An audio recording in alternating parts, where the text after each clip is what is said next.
Wake up, West Georgia. It's time for the podcast powered by Coffee and Mountain Dew. The Morning Five with Bryce Sparling and Billy Lindahl. Fat, drunk, and stupid is no way to go through life, son. The holiday hoobie wuddy. That's the only time in your life you're going to hear short is better than long. Bigger package. Your brain has the shell on it. Is it? You eat pieces for breakfast? We got some hardwood. Collegiate? I don't know how long this is going to last. Good morning, West Georgia. Welcome in to another fantastic edition of the Morning Five, brought to you by our good friends at Marine South. Today is February 15th. We are more than halfway through this month because it is the only goofy month in the year with 28 days. This is a leap year this year, right? Or are we not in a leap year, Billy? Do you even know? No, we're not in a leap year. We're not in a leap year. So it is 28. Well, I was right. Leap years happen on presidential years. So that doesn't help. Whenever they have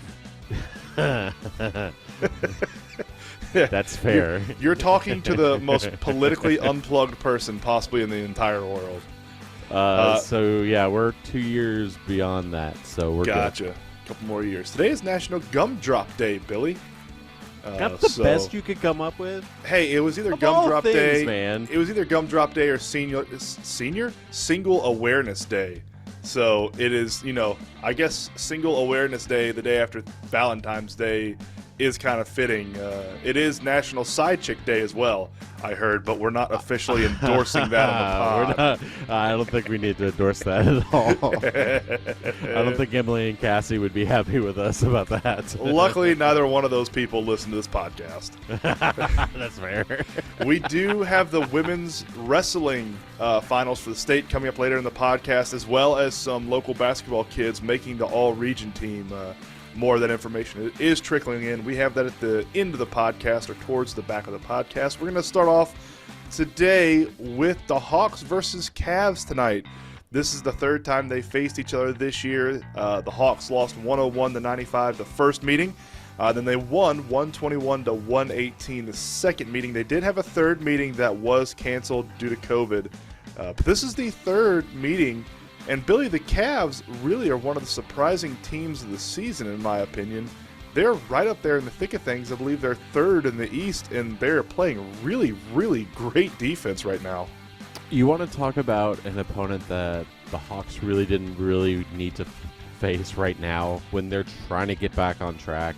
I mean, they've lost, at this point, I think it's 4 of the last 5. Yeah, 4 of the last 6, something like that. 2 or 3 in a row, somewhere around there. Yeah, that's not. When you look at the schedule, you look at the Cavs and you're like, oh crap, here we go again. The Cavs are playing really, really good basketball. So that's really not what the Hawks needed today, for sure. But hopefully they'll be relatively healthy.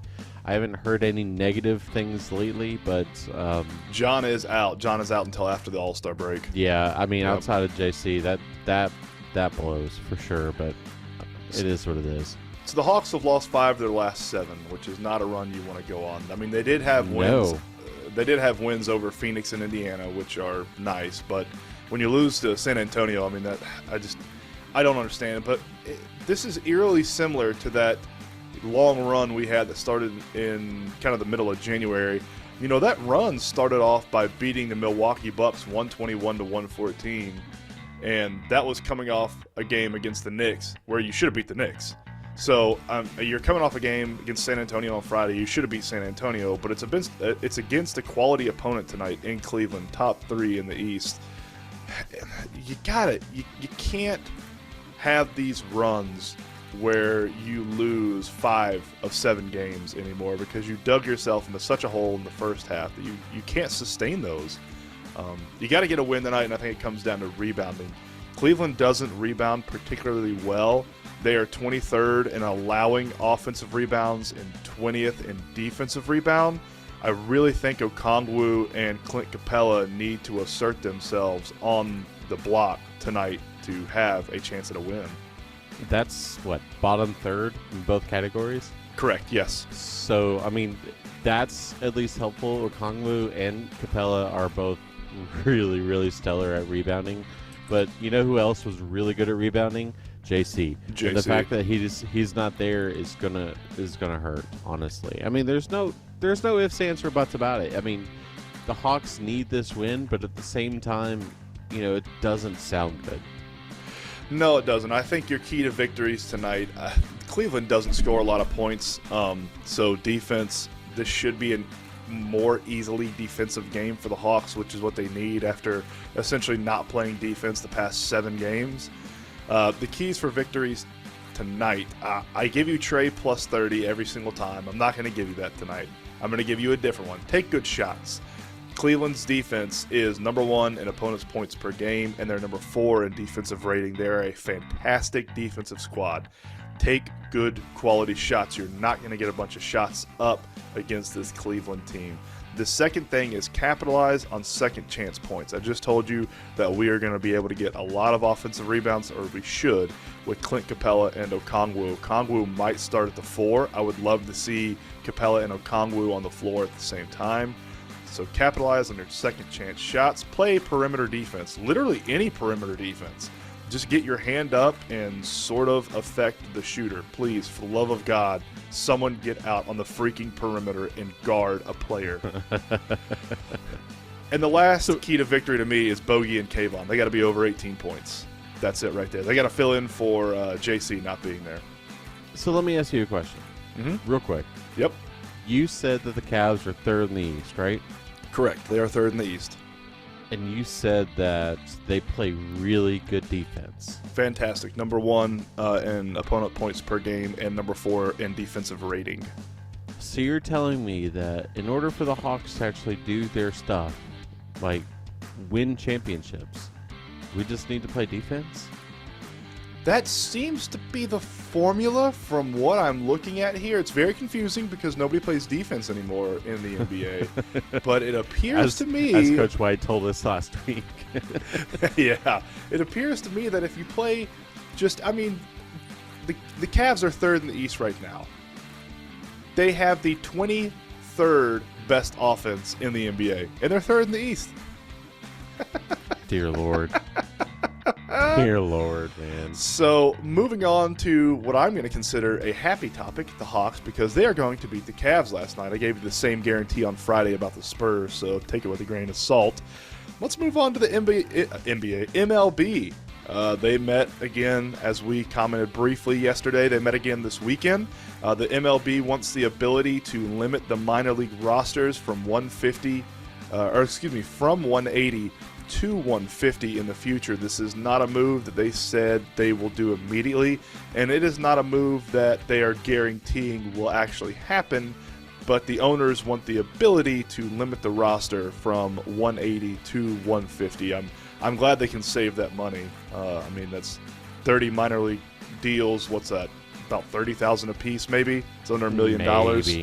I'm glad the owners are penny pinching enough to limit the roster. That's so stupid, man. It's ridiculous. Like, why? Why is it 150 to 180? Are you kidding me? Why is this in there? Why did? You can feel me getting frustrated. I swear it's. And I was having this conversation with somebody else earlier in the week. There's a difference between having an owner that's actually engaged, like Arthur Blank, and then having an owner like Liberty Media, where they're just a freaking line on a sheet. So it's.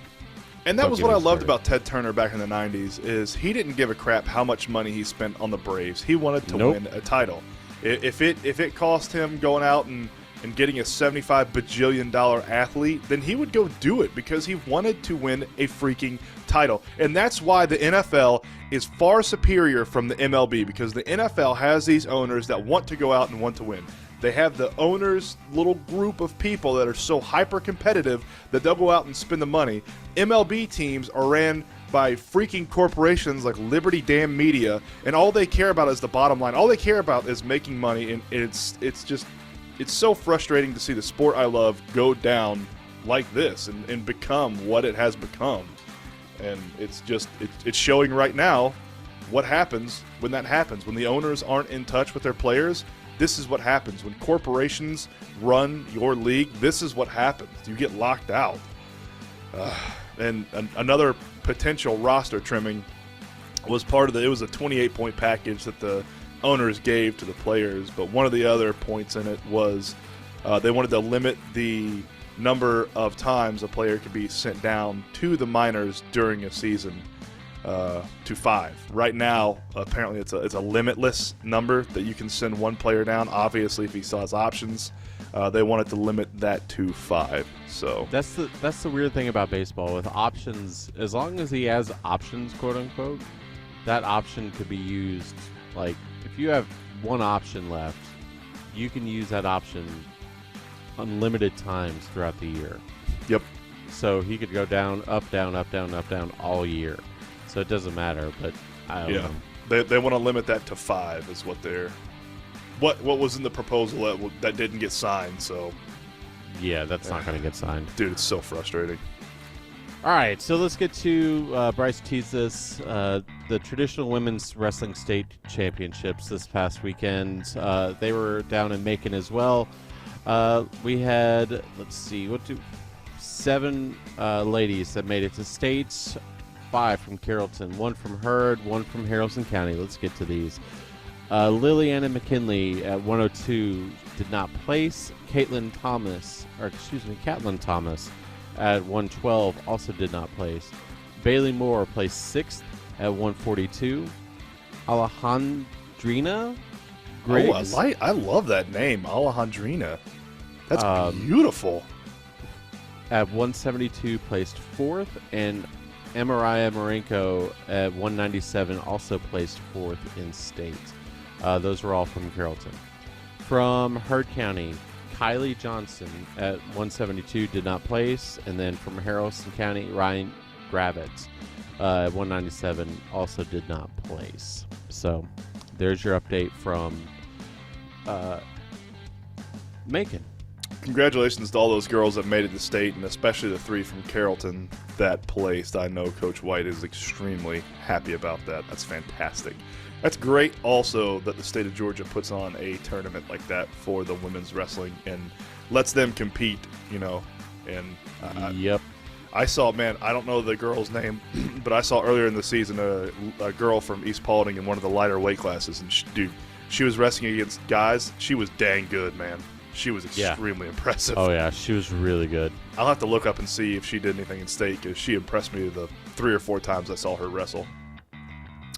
Scores from last night. We have a basketball score from regionals. Central Girls took down Cedartown 30-18. Congratulations to Central's girls. That locks them into the state tournament. So congratulations to them. Do we know? We don't know where the state tournaments are going to be taking place, do we, Billy? No, I have no idea, and Okay. a lot of it's going to be depending on the number 1 seeds for that area. And I remember it being squirrely when I was in high school, so I'm sure it hasn't improved, because it doesn't seem like anything in high school athletics has improved since You I mentioned graduated. Central beat. They locked it in. They still have to face Pickens on Thursday, the 17th. So they do, but they are locked into state with that win. Right. Yep. Yeah, but Yep.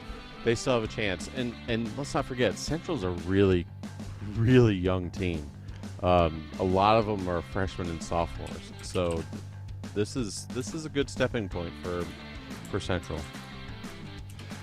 Bremen lost Alexander 2-1 last night in men's soccer.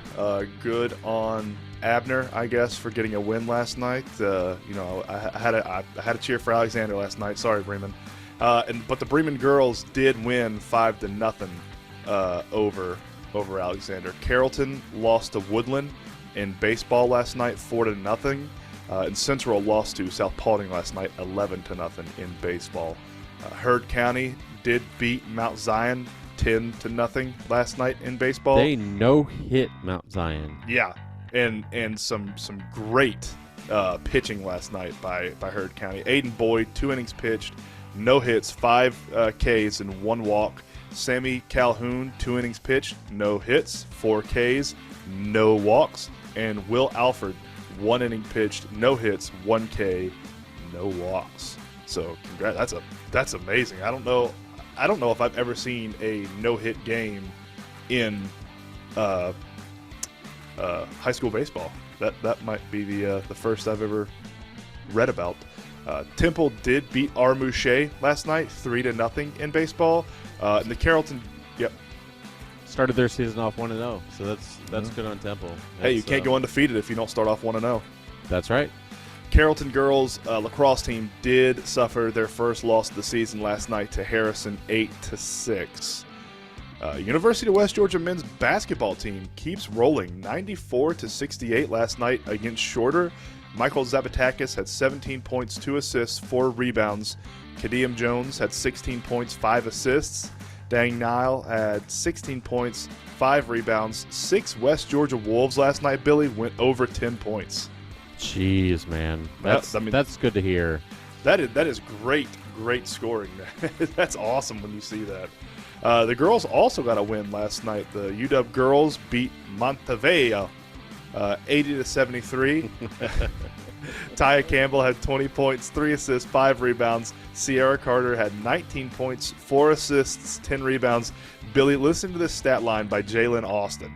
Jalen Austin had 14 points, 3 steals, 1 block, and 18 rebounds. Jesus. 18 rebounds. Is that not just absurd? That's insane, is what that is. So congratulations to both boys and girls UW team getting a win. All right, we got some events tonight. We've got a lot of events tonight. We have a ton. We have a ton of events tonight. Yes. Well, we're going to have a lot to talk about tomorrow. Number 2, Bowden faces number 5 Atlanta Symphony Orchestra at 5:30 at Armouche. Haralson County is at Bremen at 7:30. That's the boys. And then the girls, Temple is at Bremen at 6 p.m. And these games are all, I'm trying to remember where this was. Where they're taking place? Yes. So Haralson County is, I believe Haralson County has a home. Most of these are like play-in games to the region. Right. So the Bowden Atlanta Symphony Orchestra is at Armouche. Right. And I believe both Bremens are at home. I think Haralson County travels to Bremen and Temple travels to Bremen for home games. Okay. I do not believe those are neutral site games. And if I'm not mistaken, Mount Zion, and this isn't on the sheet, but It I is. think It's right Mount. Oh, is it? Mm-hmm. Oh, there it is. There it is. There. Just scroll down. It's on the next page. I definitely wasn't going to leave that one out, man. Come on now. Carrollton faces East Paulding at 7:30 in their tournament. The championship for Region 6A Single A. Mount Zion Carrollton faces Tryon. This is girls at 7 p.m. in Armouche. So Let's go, Mount Zion. Come on. I am pretty sure that Matt and Coach will be there for the and we'll be able to call it. So if anybody listening in Mount Zion wants to listen to that game, if they can't make it up, it'll be on the radio. Maynard Jackson is facing Villarica at Maynard Jackson at 7:30 for the boys. And for the girls, it's also Maynard Jackson faces Villarica at 6 p.m. for the girls in the region tournament. I love that because that's a game the boys should have won the previous time they faced Jackson. I agree. So I love that that's the first game they play in the region is against Jackson. It sucks that it's at Jackson, but it does. It is what it is. Why? I feel like all of these tournament games, because I looked at all the ones going on tonight, they're all at least an hour away. Yeah. All right. Baseball. Bowden at Langston Hughes at 5:30. Bremen at Cedartown at 5:30. Carrollton will host North Atlanta at 5. Haralson County hosts Villarica at 5:55. That will be a fun one. 5-1 West Georgia is facing 4-3 Augusta at 3. That is at Cole Field on the campus of West Georgia. Carrollton will face Pebblebrook at soccer at 7 p.m. Central will face Callaway girls at soccer at 5:30, and then boys will kick off at 7:30. Haralson County girls will face South Paulding at 5:30. The boys will kick off at 7:30. Villa Rica girls will face Hiram at home. 5:30 kick. Boys will be at 7:30. And then West Georgia softball has a doubleheader today, facing Georgia College, 2 and 4 p.m. Which Georgia college? It just says Georgia College. Georgia College. It is Georgia College. I always thought that was the weirdest. Just Georgia College. Nothing else. Just Georgia College. That's the name of it. It's so weird. So weird. I don't know why I have to keep going through puberty on the air. Billy, you want another cup of coffee? Dude, I need one right now. So we have the all-region team for Villa Rica's region. We gave you some of the other ones last week. They're starting to sort of trickle in this week. We got Villa Rica's. We have 3 kids from Villa Rica's basketball team that made it. And mind you, this is a region that has Lithia Springs in it and Chapel Hill, who are both top 10 teams in the entire state. And at times, they were top 5. So Villa Rica's Caleb Odom and Cannon Roberts made all-region first team. Congratulations to both of those young men. And Olay Towns made all-region second team. I believe Oray and Cannon are seniors. Caleb Odom is just a sophomore. So you're telling me that out of 5 players to make all-region team, Villa Rica put 2 of them on there? Well, that would be 10 because first and second team. But yes, we have 3 of the 10 players that made first or second team. I mean, we have 2 on the first team. So 2 of the 5 are first team players from Villa Rica. Yeah. In a region that has Lithia Springs and Chapel Hill in it. That's nuts. It's very impressive. Congratulations to those 3 young men. Is Kyler Murray on the move? It sure sounds like it from what you've been reading on ESPN and everywhere else. I mean, have you seen what the rumors are that he was doing at halftime? No. So the rumors now coming out is when the Cardinals would have halftime, he would go in and put his AirPods in and call his girlfriend, listen to music, play games on his phone, and just completely not listen to anything that was going on at halftime. No scheme, no game plan, no, hey, this is what we did good in the first half, this is what we need to improve in the second half. None of that. He would just completely zone out, wouldn't talk to his teammates, wouldn't talk to his coaches. I don't know how much truth is in this, but the situation in Arizona seems like it has deteriorated pass repair for Kyler Murray and the Cardinals, unfortunately. So he might be on the move. He might be one of the other quarterbacks that's sort of out there on the market. I know I didn't have this on the sheet, but also Carson Wentz looks like he might have played his last down in Indy. I'm not surprised. Nah, I'm not. I'm not surprised. Carson Wentz sucks. All right, let's get to some NCAA basketball. We're getting down to the nitty-gritty. About that time. The last 4 in currently are Miami, UNC, Creighton, and BYU. And the first 4 out are Florida, San Diego State, UAB, and Memphis. Florida's had some good wins this year, and it's weird to see UNC in the last 4 in. I mean, that's a perennial powerhouse, and so that's the first 4 out. You know, the next 4 out Michigan is in that, and you see UNC and Michigan, and they're kind of floating around being bubble teams. Memphis as well, and those just aren't bubble teams that you're used to seeing. Those are usually, UNC, Memphis, and Michigan are usually top 3 seeds, top 4 seeds in the tournament.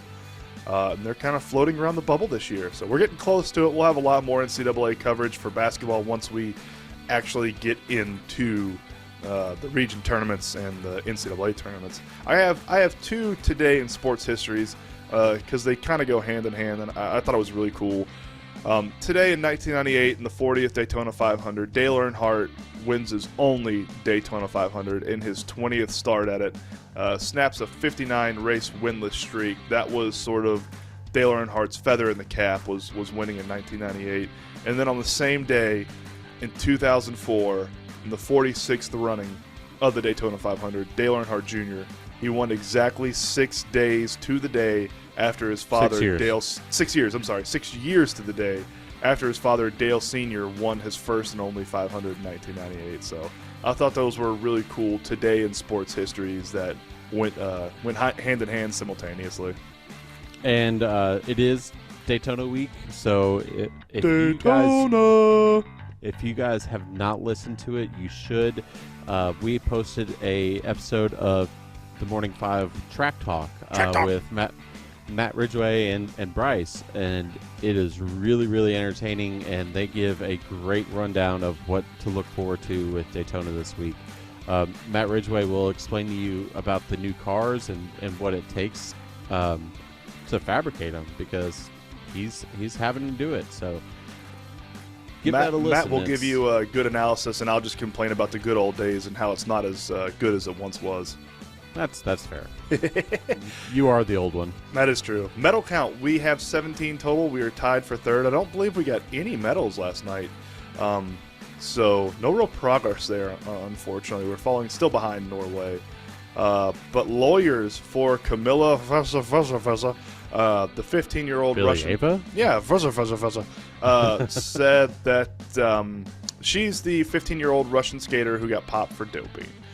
And her lawyers said the Russian skater failed the doping test due to contamination from her grandfather's medicine. The old, whoops, granddad, I accidentally took your Alzheimer's medicine instead of my Advil this morning. My bad. That is the biggest load of horse crap I've ever heard in my entire life. That's ridiculous. And you know what the IOC said? Oh, okay, yeah, that makes sense totally. Go ahead, compete. That's fine with us. You know, whatever. Are you kidding me? I took my grandfather's medicine? That's what you give me? And then the IOC says, yeah, 100%, that's cool. We believe that. Come on, come compete. We're okay with that. Keep competing. That is the big, I mean, who was the sprinter that got disqualified in the summer for smoking a little weed? She got popped for weed. Oh. What was her name? Shikari? Crap, I don't remember her name. But she got banned from the Olympics because... Shikari Richardson. Yes. She got banned from the Olympics. Dude, that chick was amazing. That chick was a fantastic athlete. She got banned from the Olympics because she popped for weed. This comrade, Camilla Vazovazovic, got popped. She took steroids, and then she said it was her grandfather's contaminated medicine, and they said, fine, you can come compete. That's crap. That's ridiculous, man. It's just the hypocrisy in the IOC in bed with Russia, letting them still compete is ridiculous. Bryce. Like, it is, it's so frustrating. Deep breaths. Oh, dude, Okay. it's ridiculous. It is. It's the biggest load of horse crap in competition right now. I'm not even as mad if you told me they could start taking steroids in baseball. I wouldn't be as mad as I am about this. The Olympics, there's no morals left anymore in the Olympics. It's horrible. Which, speaking of, they decided to stop testing them recently. The MLB players? Yep. Yeah, I think that was mainly due to the lockout. They don't believe that they're if they don't believe there's a need for testing, that's probably not very good. So Russia with their cheating butts are second right now in the medal count at 20. So it's just it's so frustrating. I would be fine. I know it would suck for all the athletes, but I would be fine if the USA just gave a giant middle finger to the IOC and told them we're not coming to any more Olympics until you get your crap straight. You good? Yeah, I'm all right now. I'm calmed down. You sure? I am. I'm good. I could go on. I could keep going on with the IOC in a rant, but yeah, we need to finish the pod. That's it for today, Tuesday, February 15th. On National Gumdrop Day, we have a ton of teams that are in action in the region tournaments. If you see any of them, give them a high five, give them a hug, tell them good luck. I hope we all bring home victories and we get a ton of teams in the state. Congratulations to all the young ladies that went down to Macon and had fantastic wrestling seasons. But that is it for Billy. I am Bryce. Thanks for listening on the Morning 5, brought to you by Marines South. Have a wonderful day, and we will see you tomorrow. Same time, same place. Shake your neighbors! Just shake them! Shake your neighbors!